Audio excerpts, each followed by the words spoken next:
Hai hai hai, Markisak, mari kita masak. Kali ini aku bakalan bikin es teh manis spesial. Yuk ikutin terus, ini dia caranya. Pertama, tuangin air ke dalam panci. Kita tuangin karena kita mau merebus air gitu guys. Tuangin aja secukupnya. Oke, lanjut kita nyalain kompor. Nah, terus ini dia bahan-bahannya. Bahan utamanya adalah teh. Ini teh puruluk ya guys ya, bisa dicari di warung. Terus yang kedua yaitu daun pandan. Ini untuk pengharum gitu di tehnya. Jadi ada aroma-aroma tersendiri. Nah, ini dia airnya sudah mendidih. Langsung kita masukin aja si tehnya.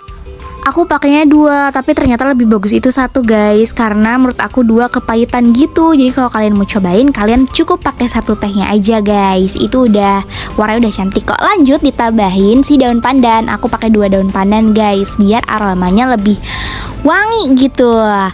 Lanjut kita tuang gula pasir.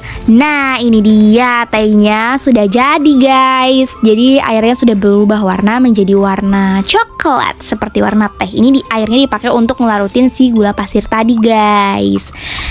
Gula pasirnya secukupnya aja guys. Terus ini diaduk-aduk. Terus kita tuang ke wadah dan jangan lupa dipakein saringan biar tehnya nggak ikut gitu. Tuh, ini dituang aja semuanya. Jangan lupa pakai saringan ya. Si teh tadi dituang semua.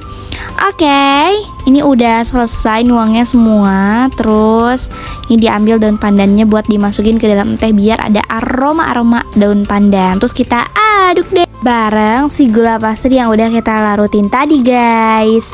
Tuh, ini aku tambahin es batu. Ini bener-bener menggiurkan banget dan rasanya bener-bener enak banget guys. Walaupun rada pahit karena kebanyakan si tehnya gitu. Jadi kalau kalian mau pakai, tinggal pakai 1 aja. Nah, ini dia. Ya Allah, seger banget guys. Sumpah deh, ini cocok banget di cuaca yang bener-bener kayak panas. Bener-bener seger pol. Selamat mencoba.